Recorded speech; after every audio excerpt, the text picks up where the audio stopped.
ഫിലിമി പ്ലസിലേക്ക് എല്ലാവർക്കും സ്വാഗതം. അയ്യോ, അതെ, നിങ്ങൾ ഈ പറഞ്ഞത് ഞാൻ ഇപ്പോൾ പറയുന്നത് മാത്രമേ ഉള്ളൂ. കാരണം ഇപ്പോൾ ഒരേ ഒരു വിഷയം മാത്രമേ ഉള്ളൂ.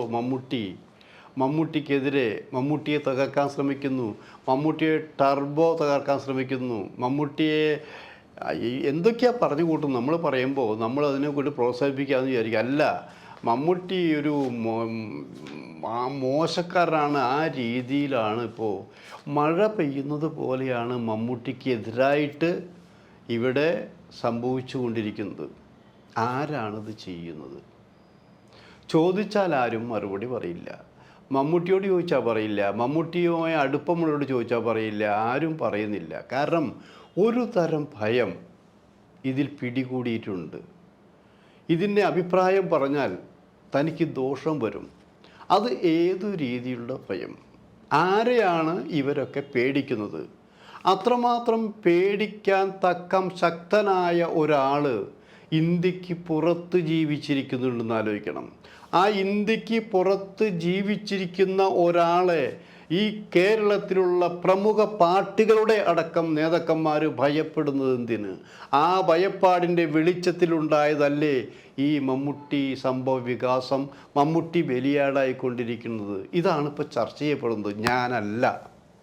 കാരണം കേരളം ചർച്ച ചെയ്യപ്പെട്ടുകൊണ്ട് രഹസ്യമായും പരസ്യമായും ആലോചിക്കണം. ഇവിടെ സംഘികളാണ് മമ്മൂട്ടിക്കെതിരെ, സംഘികളാണ് മമ്മൂട്ടിയെ തകർക്കാൻ ശ്രമിക്കുന്നത് എന്ന് ഒരു വിഭാഗം പറഞ്ഞുകൊണ്ടിരിക്കുമ്പോൾ ഞാൻ അടുപ്പമുള്ള ചില സംഘികളുമായിട്ടുള്ള അടുപ്പമുള്ള ചില സുഹൃത്തുക്കളുമായി സംസാരിച്ചു. അവർ ചോദിച്ച ചോദ്യമുണ്ട്. ശരി, ഞങ്ങളാണ് ഇത് ചെയ്യുന്നത്, മമ്മൂട്ടിക്കെതിരെ പ്രവർത്തിക്കുന്ന ഞങ്ങളാണെന്ന് തൽക്കാലം നമുക്ക് വിശ്വസിക്കാം. തിരിച്ചൊന്ന് ചോദിച്ചോട്ടെ, ഞങ്ങളാണ് ചെയ്തതെങ്കിൽ എന്തുകൊണ്ടാണ് മറ്റ് പുരോഗമന പ്രസ്ഥാനത്തിലുള്ളവരും ബുദ്ധിജീവികളും എഴുത്തുകാരും എന്തിന് മമ്മൂട്ടി അടക്കം വിശ്വസിക്കുന്ന പ്രമുഖ പാർട്ടിയുടെ ആൾക്കാരും സംഘടനകളും ഒന്നും ഇതിനെതിരെ പോകാത്തത്? അപ്പോൾ ഞങ്ങളല്ല എന്ന് വ്യക്തമല്ലേ? അപ്പോൾ ആര്? അത് കണ്ടുപിടിക്കേണ്ട ചുമതല നിങ്ങൾക്കാണ്. നിങ്ങളെന്ന് പറഞ്ഞാൽ ഇവിടുത്തെ മാധ്യമ പ്രവർത്തകർക്കാണ്. പക്ഷേ മാധ്യമ പ്രവർത്തകർക്ക് ഇപ്പോൾ പഴയതുപോലെ ശൂരത്വമൊന്നുമില്ല എന്നാലോചിക്കണം. എല്ലാവർക്കും ഭയമാണ്. ഭയം മാത്രമല്ല, ചിലരിൽ നിന്ന് എന്തൊക്കെയോ വാങ്ങിയിട്ടുണ്ട് എന്നാലോചിക്കണം. അങ്ങനെ മൊത്തത്തിൽ ചീഞ്ഞ് നാറിക്കൊണ്ടിരിക്കുന്ന ഒരവസ്ഥയാണെന്ന് ആലോചിക്കണം. എന്താണ് സംഭവിച്ചിരിക്കുന്നത്? പലർക്കും പല കാര്യങ്ങളും അറിയാം. കാരണം അറിയാമെന്ന് പറയാൻ കാരണം ഇപ്പോൾ പുഴു എന്ന സിനിമയുടെ സംവിധായക എഴുത്തുകാരുണ്ട് രത്തിന. ഈ അവരുടെ ഭർത്താവ് എന്ന് പറയുന്ന ഒരാളാണ് ഈ അഭിമുഖം കൊടുത്തിരിക്കുന്നത്. ആ അഭിമുഖത്തിൽ പല കാര്യങ്ങളും പറഞ്ഞിട്ടുണ്ട്. ഒരു മാധ്യമമാകുമ്പോൾ പലതും ചോദിക്കും, പലതും പറയും. അതിൽ പലതും പറഞ്ഞിട്ടുണ്ട്. പക്ഷേ അതിൽ ഫോക്കസ് ചെയ്തിരിക്കുന്നത് മമ്മൂട്ടിയെക്കുറിച്ചാണ് ഫോക്കസ് ചെയ്തിരിക്കുന്നത് ആലോചിക്കണം. എന്തുകൊണ്ട് മമ്മൂട്ടിയെ മാത്രം ടാർഗറ്റ് ചെയ്ത് പോകുന്നു? മമ്മൂട്ടിയുടെ സിനിമ തകർക്കുമെന്നുള്ള ഒരു വാർത്തയാണ് പോകുന്നത്. അത് തകർക്കാൻ പറ്റില്ല എന്നുള്ള കാര്യം വേറെ. കാരണം മമ്മൂട്ടിയുടെ സിനിമയെ ഇവിടെ തകർക്കാൻ ശ്രമിക്കുന്നു എന്ന് തെറ്റിദ്ധരിപ്പിച്ചപ്പോൾ, അതിൻ്റെ വാർത്തകൾ വന്നപ്പോൾ, അതിനെ ശരിക്കും ക്രൂശിച്ചു കൊണ്ടിരിക്കുമ്പോൾ അതിനൊരു മറുഭാഗം വന്നിവിടെ. കാരണം ഗൾഫ് രാജ്യങ്ങളിലുള്ളവരെല്ലാം എന്ത് വില കൊടുത്തും ഈ സിനിമയെ രക്ഷപ്പെടുത്തുമെന്നാണ് അവിടെ നിന്ന് റിപ്പോർട്ടുകൾ ആയിരിക്കും. അപ്പോൾ സത്യം പറഞ്ഞാൽ രണ്ട് ചേരിയായി തിരിയുന്നു എന്നാലോചിക്കണം. ഇവിടെ രണ്ട് ചേരിയുടെ ആവശ്യമുണ്ടോ? നല്ല സിനിമ കാണണം, വിജയിപ്പിക്കണം. സിനിമയ്ക്ക് ജാതി മത രാഷ്ട്രീയമൊന്നുമില്ല. ഇപ്പം രാഷ്ട്രീയം പറഞ്ഞാലും ജാതി പറഞ്ഞാലും മതം പറഞ്ഞാലും അത് ആസ്വദിക്കുന്നതാണ്. ആദ്യകാലത്ത് സിനിമകളും നാടകങ്ങളും എടുത്ത് നോക്കാമെന്ന് ആലോചിക്കണം.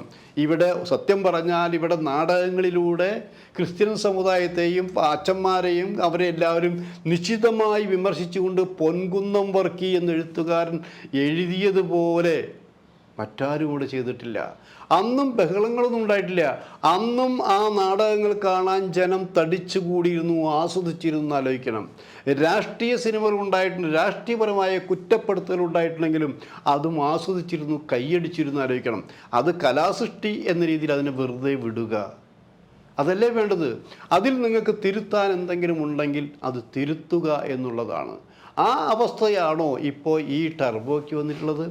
ടർബോ ഇപ്പോൾ തന്നെ നമ്മളൊരു കാര്യം ആലോചിക്കേണ്ടത്, ഓരോ രാഷ്ട്രീയ പാർട്ടികളും അവരുടെ രാഷ്ട്രീയ പ്രസ്ഥാനങ്ങളുടെ പ്രോഗ്രാമുകളെ വിജയിപ്പിക്കുന്നതിന് വേണ്ടി തങ്ങളുടെ ചെറുതും വലുതുമായ അല്ലെങ്കിൽ ഏരിയ കമ്മിറ്റിയോ മണ്ഡലം കമ്മിറ്റിയോ ജില്ലാ കമ്മിറ്റിയോ ആൾക്കാരെ കൂട്ടുന്നത് പോലെ മമ്മൂട്ടി ഫാൻസ് സംസ്ഥാനത്ത് എല്ലായിടത്തും തമ്പടിച്ചു കഴിഞ്ഞു എന്ന് ആലോചിക്കണം.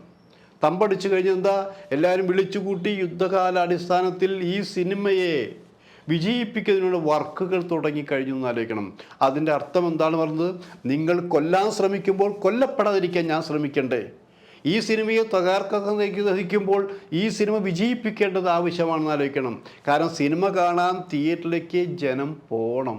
ജനം പോയി കഴിഞ്ഞാൽ ഈ സിനിമ കണ്ട് വിജയിക്കും, ഉറപ്പാണ്. പക്ഷേ തിയേറ്ററിലേക്ക് ജനങ്ങളെ അടുപ്പിക്കാതിരിക്കാനുള്ള പ്രവൃത്തികൾ ഉണ്ടായാലോ, ഭീഷണി ഉണ്ടായാലോ, ഞാനും നിങ്ങളും അടക്കമുള്ളവർ കുടുംബസമേതം സിനിമ കാണാൻ പോകുമ്പോൾ ആ തിയേറ്ററിന് മുമ്പിൽ പ്രശ്നങ്ങളുണ്ടാകുന്നു, അല്ലെങ്കിൽ ബോംബ് വയ്ക്കുന്നു, അക്രമം ഉണ്ടാകുന്നു, അടിപിടി ഉണ്ടാകുന്നു, നമ്മൾ കുടുംബസമേതം തിരിച്ച് സംരക്ഷണം പോകില്ലേ?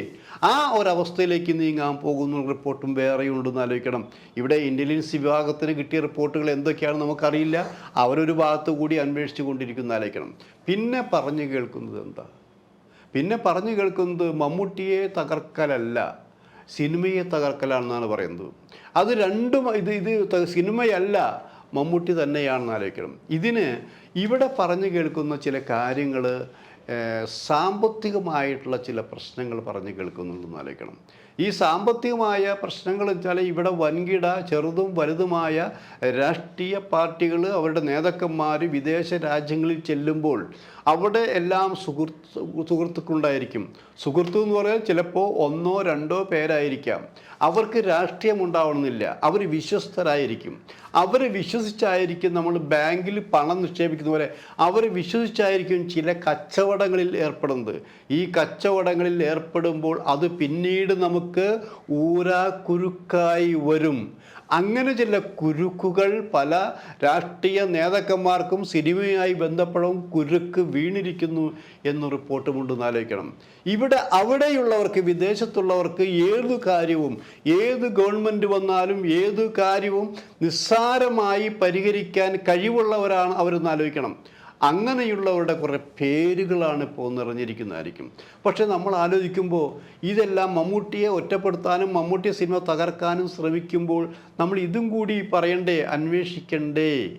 അല്ലെങ്കിൽ ഇത്രയും വലിയ പ്രശ്നമുണ്ടായിട്ട് എന്തുകൊണ്ടാണ് മമ്മൂട്ടിയെ അനുകൂലിച്ചുകൊണ്ട്, മമ്മൂട്ടിയെ സപ്പോർട്ട് ചെയ്തുകൊണ്ട്, മമ്മൂട്ടി പോലും വിശ്വസിക്കുന്ന പ്രസ്ഥാനങ്ങൾ ഒന്നും വേണ്ട, മമ്മൂട്ടി അടക്കമുള്ള സിനിമാ സംഘടനകൾ എടുക്കുക, ബാക്കിയൊക്കെ പോട്ടെ, സിനിമാ സംഘടനകളുണ്ടെന്ന് ആലോചിക്കുമ്പോൾ ഇവിടെ എല്ലാത്തിനും നിരോധിക്കുന്ന, വിലക്ക് കൽപ്പിക്കുന്ന സംഘടന. ഇപ്പം അമ്മ എന്നുള്ള സംഘടന മമ്മൂട്ടി അടക്കമുള്ള സംഘടന ഇല്ലേ, ഭാരവാഹിയായിരുന്നല്ലേ മമ്മൂട്ടി, ഇല്ലേ, സംഘടനയല്ലേ? ആ സംഘടന മിണ്ടുന്നില്ല. മമ്മൂട്ടി ഇപ്പം നിർമ്മാതാവാണ്, അപ്പോൾ നിർമ്മാതാക്കളുടെ സംഘടന മെമ്പറാണ്. അങ്ങനെ പല സംഘടനകളും മമ്മൂട്ടി ഉണ്ടെന്ന് ആലോചിക്കണം.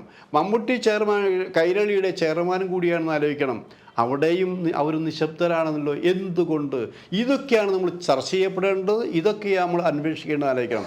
ഇത് എന്ത് പറഞ്ഞു വന്നാലും ഒരു സത്യം മനസ്സിലാക്കണം, ടർബോ പരാജയപ്പെടുത്താൻ ഒരുത്തനും കഴിയില്ല, അത് ഗ്യാരണ്ടി. കാരണം ടർബോ അല്ല ഇവരുടെ ടാർഗറ്റ് എങ്കിൽ പിന്നെ ആരാണ് ടാർഗറ്റ്? മമ്മൂട്ടിയാണോ? മമ്മൂട്ടി എന്ത് ചെയ്യാൻ പറ്റും ഇവർക്കെന്ന് ആലോചിക്കണം. കാരണം BJP-ക്കാരടക്കമുള്ളവർ ചോദിച്ചെങ്ങനെയാണ്, ഞങ്ങൾ മമ്മൂട്ടിക്ക് എതിരല്ല, ഞങ്ങൾ മമ്മൂട്ടിയെ എതിർത്ത് ഏതെങ്കിലും കാര്യത്തിൽ എതിർത്തിട്ടുണ്ടോ? മമ്മൂട്ടിയുടെ സിനിമ ഞങ്ങൾ തടഞ്ഞിട്ടുണ്ടോ? അപ്പോൾ ഞങ്ങളല്ല എന്ന് നിങ്ങൾ ആദ്യം മനസ്സിലാക്കുക.